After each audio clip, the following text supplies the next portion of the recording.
Seoul gears up for a massive comeback concert by superstar boy band BTS. More than 250,000 fans are expected for Saturday's show, kicking off an 82-date world tour that could out-earn even Taylor Swift. Shares of Korea's hype in focus today following the release of the comeback album for its superstar K-pop group BTS. The boy band then kicks off an 82-show world tour tomorrow evening with a free performance in Seoul, lucky them, that could draw more than 250,000 fans to the heart of the city. Errol is back for more on this. I mean, this is 4 years in the making. It is significant. It is huge. I mean, not to mention how excited the reporters and producers in the newsroom are about this comeback, right? Huge, as you say. If you follow the group, you'll know they've been on this 4-year hiatus. They've been serving the military. So this is the first time they're back as a full group for the performance.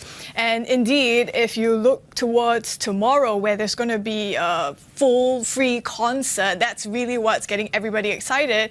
But the top of this hour, they also dropped an album, Arirang, right? I haven't heard it yet, but I'm sure it's great. And I think what's significant also about this concert that's going to be held in the heart of Seoul tomorrow evening, on top of it kind of kicking off their 82-show world tour, it's also the significance of the location. This is going to be in the heart of Seoul, Gwanghwamun Square, near the palace, and this is an area where there's a lot of historical significance, an iconic landmark. I think it's BTS's way of kind of signaling not just, hey, we're back, but also how they're connecting their local roots with their global influence. And just to give you a sense of the scale of the potential turnout, I think some estimates put it at 260,000 people at least. And I think that area of Seoul hasn't seen a turnout of more than 200,000 in an outdoor crowd since the early 2000s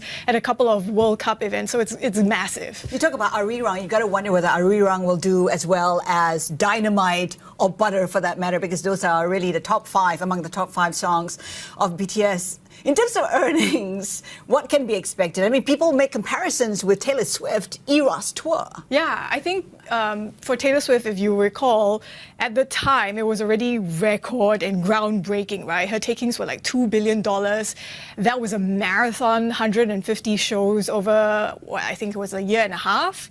The comparisons being made this time around to BTS's takings, the windfall that could come in from Hype, which is, of course, the company that manages them. I think Bloomberg estimates put it at about 800 million for ticket, merch, sales as well. But you also have some of these local brokerage firms, more generous estimates. They expect something like $2 billion.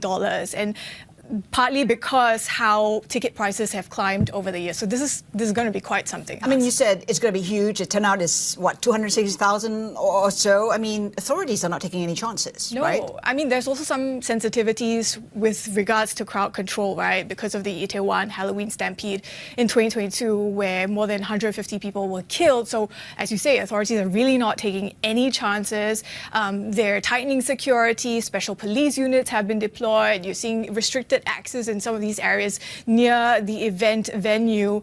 And I guess if you don't want to be part of the crowd, just braving the crowd in Seoul, you can watch it online, actually. Netflix is going to be streaming this event. Some people have talked about it as potentially going to be the most watched live stream of all time. Come back for BTS, Errol Hong. Thank you so much for that. Well, before we go, here's a look at one of our guests for